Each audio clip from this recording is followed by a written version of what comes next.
Y seguimos escuchando de café con la conferencia Haití y República Dominicana. Análisis del sector cafetalero, producción, comercialización y exportación a cargo del doctor Christian Giró.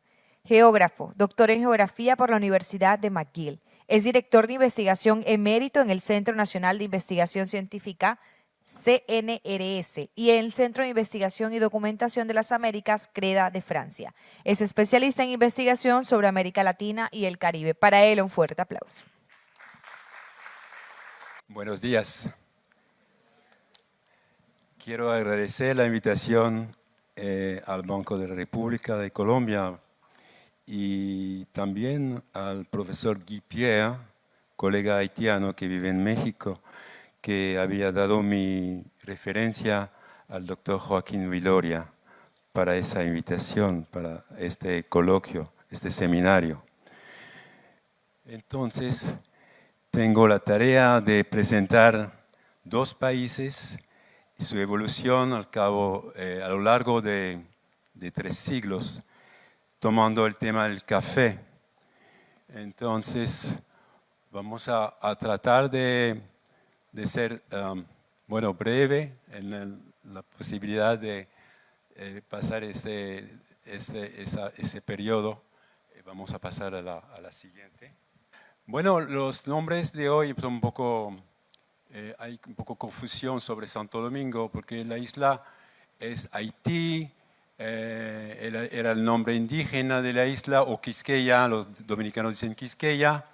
Ahora los dos países, el nombre oficial es República de Haití y República Dominicana. Entonces Haití es un nombre indígena y Dominicana es un nombre que viene de la colonia de Santo Domingo. La división territorial, como usted lo sabe, está marcada en la misma isla por una frontera orientada norte-sur. En este mismo momento de estos días hay cierta disputa sobre esa frontera, pero esta frontera tiene un tratado, hay un tratado formal entre los dos países. La división territorial, curiosa, efectivamente, en el medio de una isla, viene de las contiendas entre los filibusteros, los piratas, contra la colonia española de Santo Domingo, que fue la primera colonia en el Nuevo Mundo, ¿verdad? Santo Domingo siendo el primer país colonizado por España.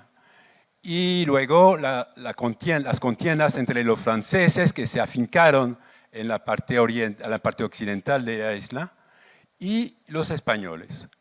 Entonces después la historia es bien compleja porque vino la sublevación de los esclavos.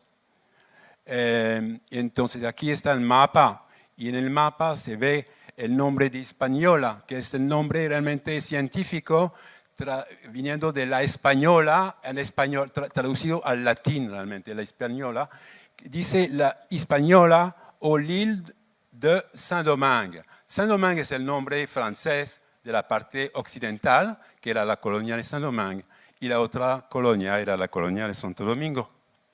Entonces, ese mapa es más o menos del tiempo de la introducción del café, 1724, cuando se introdujo el café en la isla. Pero se introdujo, fueron los franceses que lo introdujeron, no los españoles. Entonces, la colonia francesa de Santo Domingo, Saint-Domingue más bien, ha tenido un rol particular en la difusión del café en América, porque era una colonia ya establecida con un fuerte contingente de esclavos. En el momento de la Revolución Francesa, la Revolución en 1789, había casi 500.000 de esclavos traídos de África, evidentemente. Y habían empezado por la caña de azúcar, pues el azúcar, que era la base de la colonia, pero vino el café y el café trajo mucha prosperidad. Y a partir de 1770, con una demanda muy importante en la metrópoli, en Francia, pero no solamente en Francia, en toda Europa, las plantaciones se instalan en el norte, en el sur, en el centro del país. Entonces hay una gran cantidad de plantaciones de café. Esta diversificación ofrece una oportunidad para la colonia, efectivamente. Es decir, que ya tenían el azúcar, el algodón, había el índigo también, y viene el café que rinde mucho y que aporta una prosperidad. Pero eso no duró solamente 2 décadas realmente, entre 1770 y la Revolución, porque llegó la Revolución a Saint-Domingue por los esclavos, pero también por la influencia de la Revolución Francesa que venía de Francia. Los colonos, interesante ver que los colonos que se dedicaban al café tenían un perfil social un poco distinto de los grandes propietarios de caña de azúcar, porque los grandes propietarios de caña de azúcar muchas veces no vivían en la colonia, vivían en Francia. En Versalles el mismo rey tenía propiedad en la colonia. Y entonces los otros de café tenían un perfil un poco distinto. Las propiedades eran más pequeñas y había muchos mestizos, inclusive esclavos libertos. Los métodos de cultivo y de procesamiento del café en este momento eran bastante avanzados porque había una tecnificación y lo demuestra el manual del señor Laborie, que era un propietario de Le Borgne, que publica su libro, pero no lo publica en francés, lo publica en inglés en Londres, porque quiere dar la gracia a los ingleses por proteger las plantaciones de café en el norte de la isla sobre todo. Entonces es un libro bastante interesante que muestra la tecnificación en este momento, en el medio de la contienda, porque 1798 es justo antes de la independencia de Haití. Pero la historia de la revolución de Saint-Domingue es muy compleja, muy complicada. Entonces vienen los disturbios, las guerras, la destrucción, porque perdieron la base material y la base de población también. Bueno, de los 500.000 esclavos, muchos murieron en las contiendas, muchos franceses murieron, muchos se exiliaron a Cuba también, los colonos se exiliaron a Cuba, a Nueva Orleans, a los Estados Unidos se fueron a Filadelfia también. Y entonces la base material estaba en peligro. Pero a pesar de eso, los nuevos dirigentes de Haití, independiente, que son, bueno, Toussaint Louverture no vio la independencia porque murió en la cárcel en Francia, pero Dessalines, luego Pétion, el rey Henri, bueno, ellos trataron de mantener la plantación, ya no con esclavos porque eran ya libres. Pero con la liberación de los esclavos, la mano de obra no era tan fácil, entonces tuvieron que poner como un código rural para forzar los obreros a trabajar en la plantación. Pero eso funcionó más o menos. Pero hubo una transición realmente de obreros a campesinos.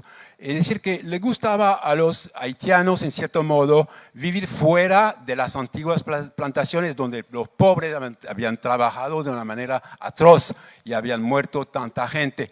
Entonces, le gustaba tal vez subir a la montaña donde se cosechaba el café por razón agroclimática, ¿verdad? Entonces, ellos preparaban su café de una manera bastante rústica, es decir, un café seco. Todavía en Haití, bueno, una gran parte del café no era café lavado, era café método seco, que llaman café coq. El café así es descascarado con pilón, muchas veces de una manera totalmente rústica. Después hubo descascadora, efectivamente, y beneficios, pero pocos beneficios. El sistema comercial fue articulado a través de intermediarios que llaman especuladores. Eso yo estudié en mi libro sobre el comercio del café.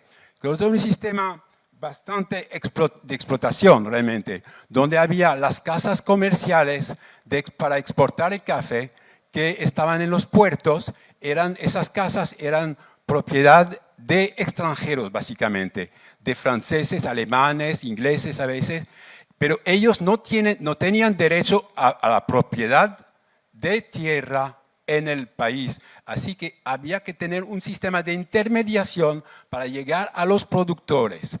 Los productores entonces cosechaban su café en la finca, pero había entre ellos el sistema de intermediación por los especuladores, que tenían una fuerza bastante importante en les bourgs. Los bourgs son los pueblos del interior. Entonces, todo un sistema a la vez comercial y espacial también, a base de explotación de los campesinos, porque el precio que le daban era un poco irrisorio realmente. Entonces, manteniendo un campesinado, pero dependiente totalmente al interior y al exterior, evidentemente, del mercado internacional. Los exportadores, ellos tenían sus lazos con Amberes, con Le Havre, con Hamburgo, en el sistema y de comprador. Entonces, se dice como a nivel sociológico, la clase compradora de Haití, que todavía existe en cierto modo. Es decir, que en la capa pudiente de Haití, usted va a encontrar gente de ascendencia francesa, italiana, danesa, etcétera, etcétera, que, bueno, han tenido su poder adquisitivo durante mucho tiempo. El funcionamiento era un funcionamiento que se puede llamar neocolonial entre Haití y las potencias europeas. Y los Estados Unidos, bueno, yo cito a Benoît Joachim y a Paul Morand. El Estado haitiano fortaleció ese sistema porque necesitaba mucho dinero para su defensa, para la compra de armamentos y el pago de una deuda exorbitante impuesta por Francia a partir del año 1825. El sistema fiscal estaba basado en régimen tributario indirecto y durante 2 siglos los gravámenes de café permanecieron muy altos. Y al final es el productor, el habitante, que resultaba víctima de ese sistema fiscal y comercial totalmente injusto. Y ese sistema neocolonial funcionó hasta más o menos los años 1980. Es decir, desde los años 1820 hasta los años 1980 es un periodo bastante largo, ¿verdad? Entonces se mantuvo un lazo neocolonial entre Haití y las potencias, los Estados Unidos, que intervinieron, que ocuparon Haití durante casi 20 años, entre 1915 y 1934, y Francia, en cierto modo, porque todavía los comerciantes tenían los lazos más con Francia y con otros pueblos, con otros países también, con Italia, se vendía el café en Italia también, en Amberes también. Pero el precio otorgado por los intermediarios era muy bajo, siempre. Ahora voy a hablar de la República Dominicana.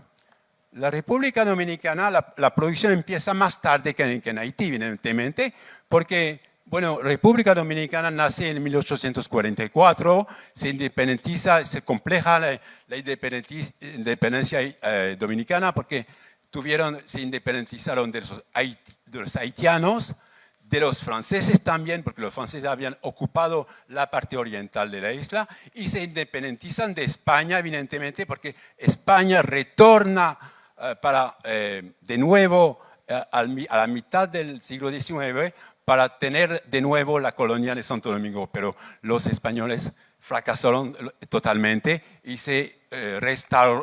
hubo la restauración de la independencia. Entonces, fue un periodo de luchas, grandes luchas, y hay que ver también que la población era relativamente limitada. Había poca densidad, poca población en la parte oriental, porque la parte oriental había sido una colonia bastante con poca producción.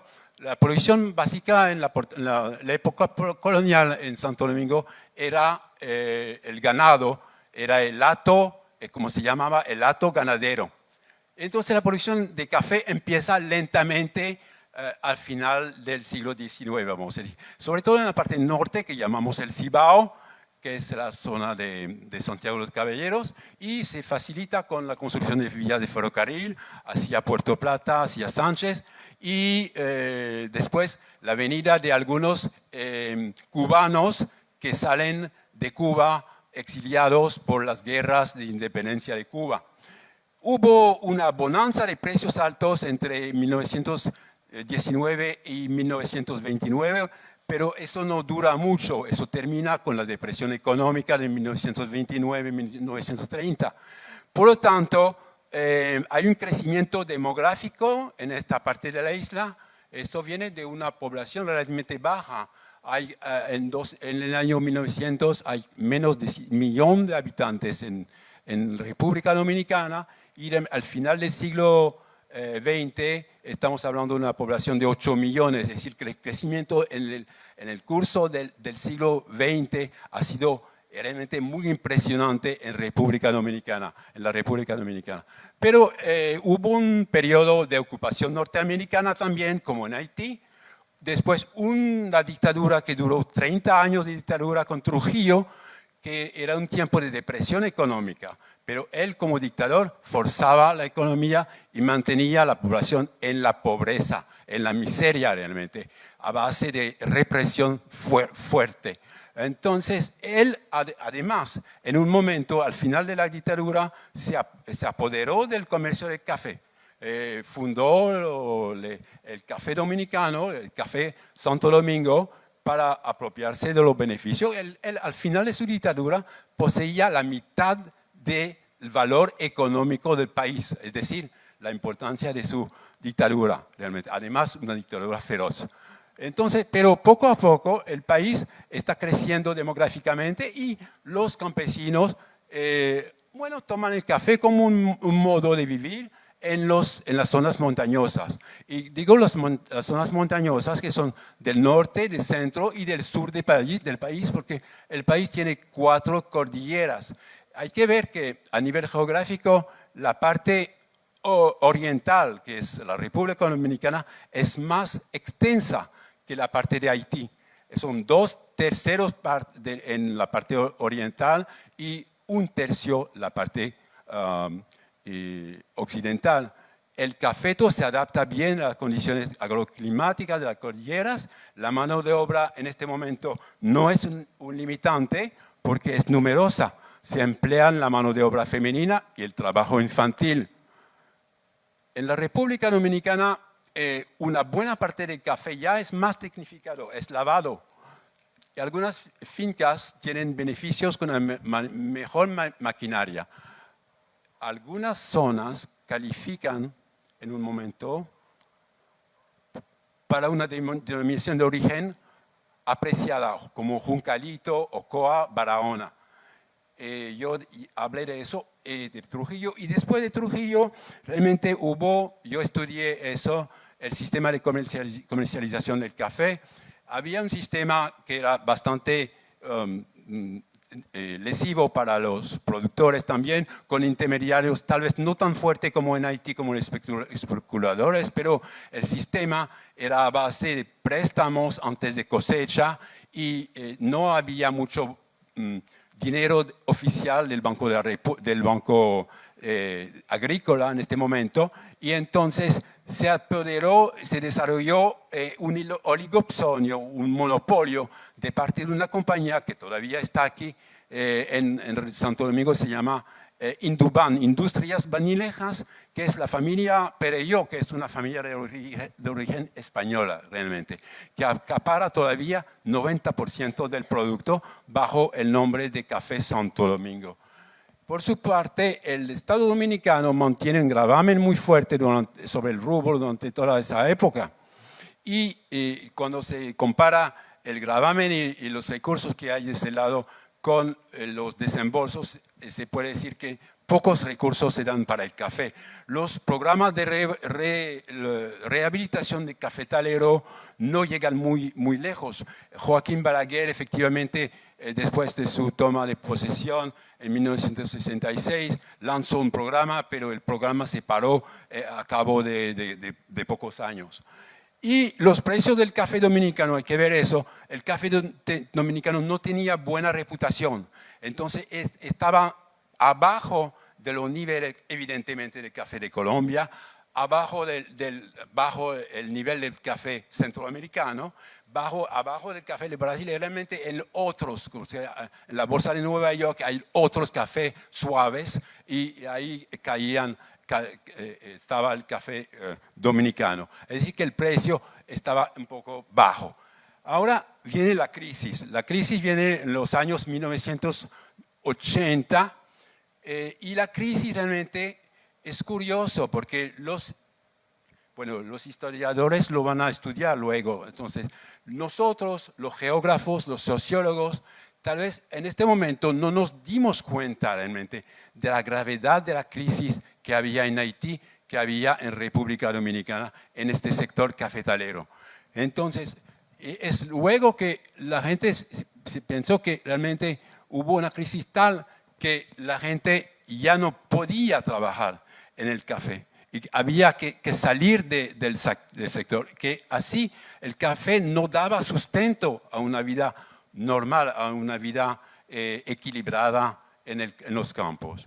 Y también eventos políticos, la revolución en Santo Domingo en 1965, los disturbios políticos en República Dominicana, en Haití la dictadura de los Duvalier.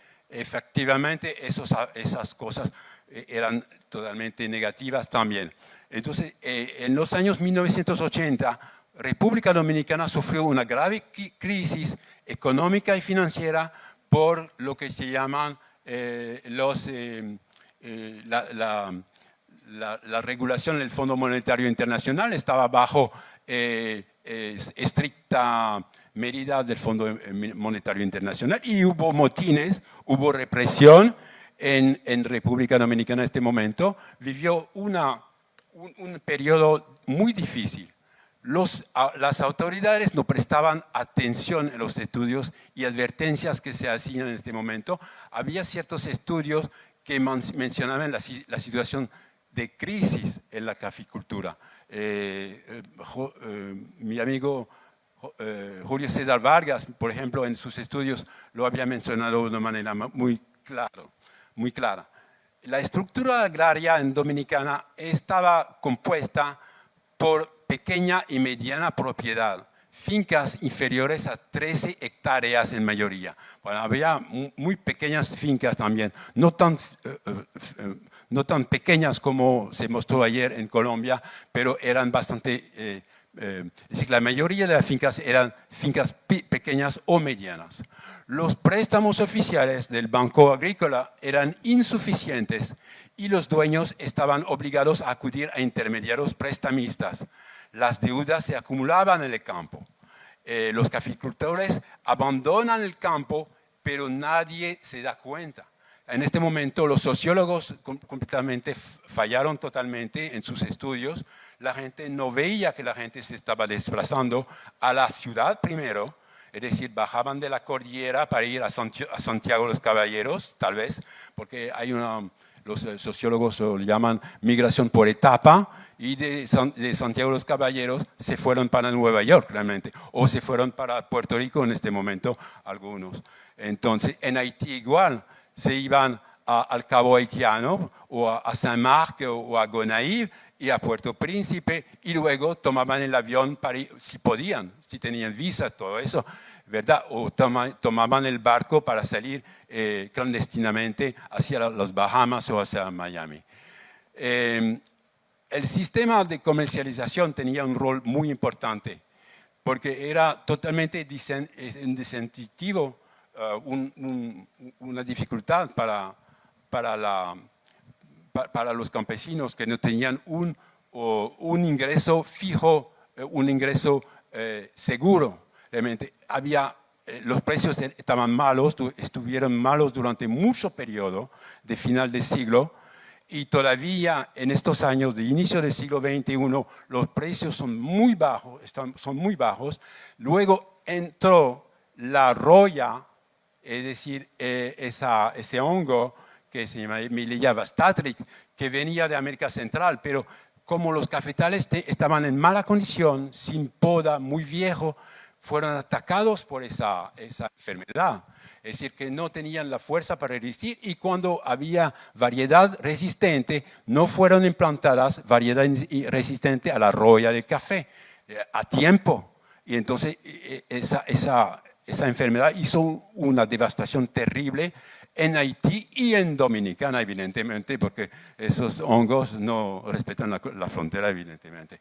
Hay también la broca, que es un insecto que hace un daño terrible. Bueno, los colegas que habían estudiado tenían cierta esperanza en el movimiento social cooperativo, diciendo que era el futuro del café para evitar la presión de los intermediarios, construir cooperativas para defender el poder de los campesinos. Pero hubo ciertos intentos, efectivamente, apoyados por la cooperación internacional, por la Iglesia Católica también en el norte de Haití, pero eran realmente casos especiales que había pocos, había como 4 o 10 cooperativas fuertes en el norte de Haití, había como 4 o 10 cooperativas en República Dominicana en este momento, pero no representaba evidentemente el total de la producción. Y viene el declive, viene la decadencia, el declive de la economía cafetera en Haití. Yo pongo Haití, pero la situación es más o menos parecida en Dominicana. Después de la caída del régimen Duvalier, bueno, hay un movimiento, hay muchos disturbios, hay un golpe de Estado en 1990 y los gobiernos supuestamente progresistas de Aristide y de Préval no programan ninguna reforma del sistema de comercialización, no dan absolutamente atención al sector rural. Ellos están preocupados de mantenerse en el poder en Puerto Príncipe, de salvar su poder en Puerto Príncipe y realmente no hacen mucha cosa. Ahora tenemos estudios recientes de unos geógrafos que han estudiado, porque yo conozco bien la situación de Haití, efectivamente, porque yo conozco los pueblos muy bien, pero yo no he hecho estudios de campo recientemente, pero colegas como Florida Dupuissant, que hizo su doctorado con nosotros, y Marie Rodon, describen el retroceso ineluctable de las áreas cultivadas de café en una zona, es una zona particular, bien enclavada en el centro del país, cerca de Gonaïves, se llama Le Cao, cerca de Gonaïves, a como 50 kilómetros de Gonaïves, pero es una zona muy áspera, una montaña bastante fuerte, donde había mucho café y ellos constatan que el café ha desaparecido. Hubo una transición, la gente cortó los árboles de sombra, que trágico, una tragedia total, porque realmente con la corta de los árboles de sombra es la erosión que amenaza realmente los relieves de Haití. Y ellos describen cómo la gente se convierte a productos alimentarios, a cosechar yuca, a cosechar banano o mucha cosa, o frijol. Y realmente la gente se ocupa también de borlet, de servicios, están en contacto con Nueva York y tal vez van a mandar gente como motociclistas para tráfico, cualquier tipo de tráfico en Saint-Marc, en las ciudades o en Puerto Príncipe. Ellos constatan el abandono de los beneficios de café. Además, había un programa subsidiado por la Unión Europea en este momento en esta zona de los Caos, una zona montañosa del centro de Haití, que era subsidiado por la Unión Europea. Y entonces eran beneficios de café bastante buenos, con agua, todo eso, despulpadora, bastante bien hecho. Y al cabo de 10 años están abandonados totalmente. Entonces es un desastre total. Y me dicen ahora, porque tenemos fuente, ahora es un poco difícil tener información de Haití, porque la situación es caótica en el país, y entonces hay pocas fuentes seguras para saber del interior del país. Sabemos que la situación en el norte del país es mejor que en el sur. Hay menos criminalidad en Cabo Haitiano. El Cabo Haitiano se mantiene todavía bastante relativamente seguro en relación a Puerto Príncipe, y se sabe que las únicas zonas donde hay café tal vez de una manera importante es cerca de la frontera con Dominicana, porque los campesinos pueden vender su café a la República Dominicana en el centro, en la zona que se llama Batiste, y en el sur, en la zona de la Sierra de Bauruco, que se llama Tiot, el pueblo de Tiot. Ahí, muy cerca de la frontera, pasan la frontera y venden o lo benefician a veces, lo traen en cereza y lo benefician en Dominicana. En Haití el abandono de los cafetales y la sustitución como cultivo de corto ciclo tiene consecuencias negativas sobre el proceso de erosión. Con el fuerte relieve en Haití, las montañas son de fuerte relieve. Y en Dominicana, más o menos la misma cosa, retroceso impresionante del café. La superficie de los cafetales cae en 22% entre 1981 y el fin del siglo. La exportación disminuye de manera dramática, desde 30.000 toneladas hacia 12.000 y ahora está tal vez en 1.000 toneladas, en lo mejor de los casos 1.000 toneladas. Es decir, que no hay café suficiente para el consumo interior del país, porque el país tiene ya 11 millones de habitantes. Están haciendo el censo en República Dominicana este año, vamos a tener cifras más acertadas. En Haití ya no hay censo desde hace más de 15 años, casi 20 años, ya no hay censo. Son estimaciones de población y no se sabe realmente la población. Los datos demográficos son muy escasos en Haití. Bueno, la cooperación internacional trató de resolver el problema porque el Estado dominicano no estaba haciendo mucha cosa.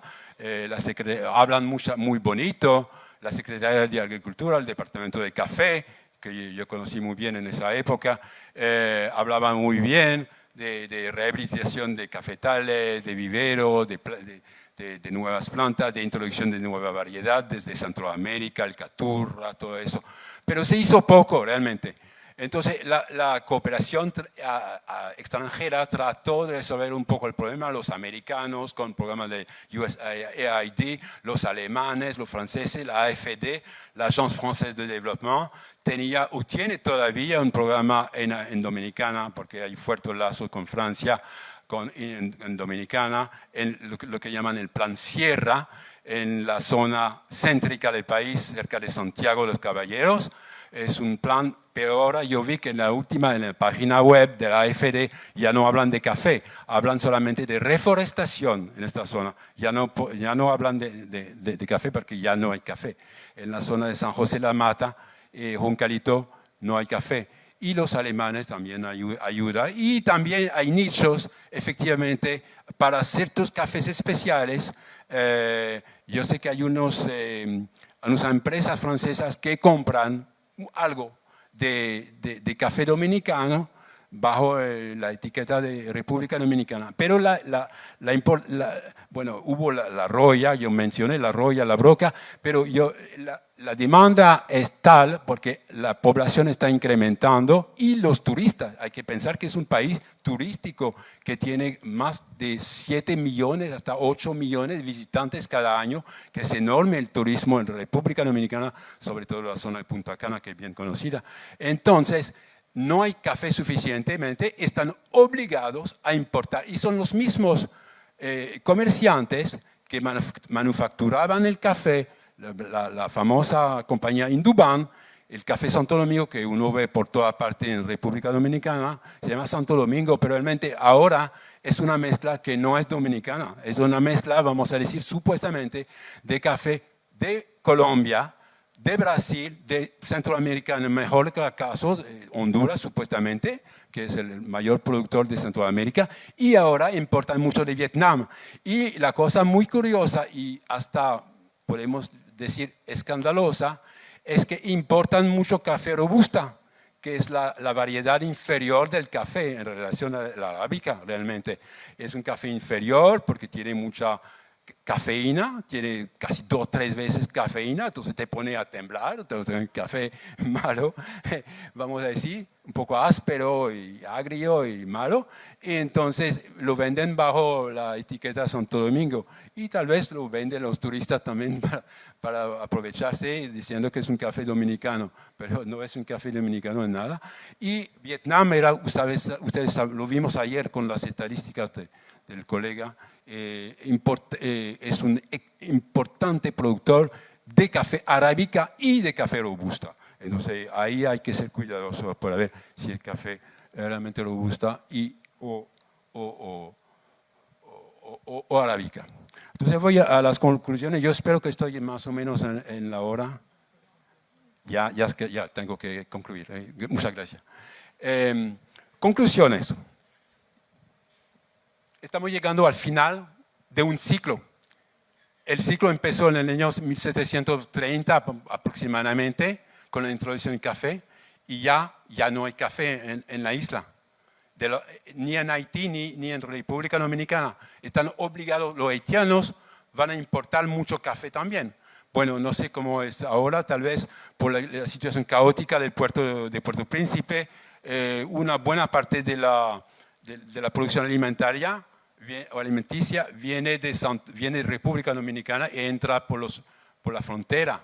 Y bueno, es dramático, totalmente dramático. No hay cifras sobre el consumo de café en Haití, pero se sabe que en Dominicana el consumo es alto.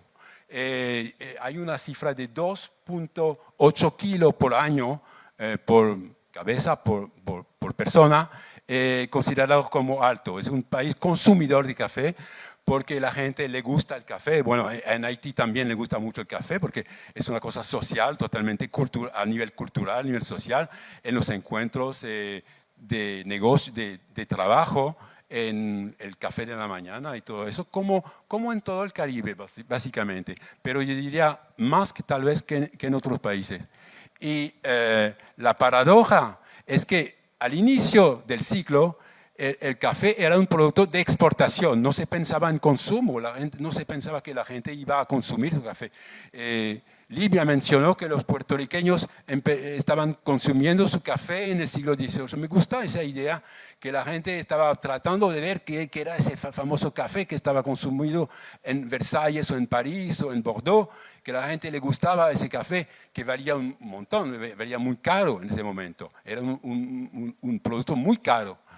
Ahora el café es un producto normal, un producto democrático, un producto de consumo globalizado. Pero el gusto del café es igual en Dominicana y en Haití. Y la paradoja es que aparece solamente ahora el problema del consumo, que la gente estaba pensando siempre en la exportación y ahora estamos pensando en el consumo. Es la misma casa, yo paso la última para la otra conclusión.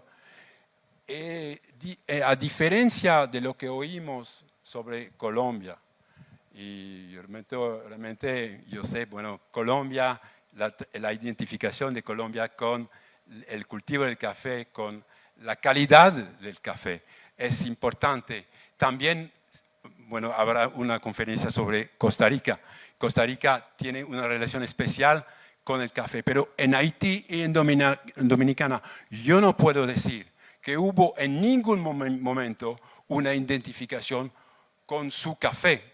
Bueno, claro, había un café que tenía mucho aprecio, que está cotizado, o, por ejemplo, en París se hablaba del café de Saint-Marc, como un café de gran calidad que se consumía ciertos bares o ciertos cafés de París. Pero el café no aportó ni bienestar ni estabilidad política. No aportó estabilidad política. Vimos cuántas dictaduras, cuánto golpe de Estado hubo en Dominicana y en Haití, y la intervención americana. Y bueno, hay que decir también, hablar también de los golpes, los estragos de los ciclones, de los huracanes. Efectivamente, el país como Puerto Rico fue golpeado, está golpeado por David, hizo mucho daño, David en 1979, George él hizo mucho daño y recientemente Mathieu en Haití hizo mucho daño y también el efecto de las enfermedades, la roya y la broca. Entonces, si uno mira la lista de los países productores de café, que son más de 50 productores de la Organización Internacional de Café, es una lista que en cierto modo no da la impresión de países muy favorecidos que tienen realmente una prosperidad. Yo espero que, bueno, hablando aquí en Colombia, realmente hay un futuro, que haya un futuro para el café. En el caso de Haití, en el caso de Dominicana, No hubo. Los hijos de los cafetaleros ya no están en Nueva York ahora mismo. Los hijos están en Puerto Rico. Y ya esa tradición de café está totalmente desapareciendo. Y la idea de un café romántico, la idea romántica, un poco bucólica, como dice ya mi amiga Livia, esa es una ilusión total. Muchas gracias.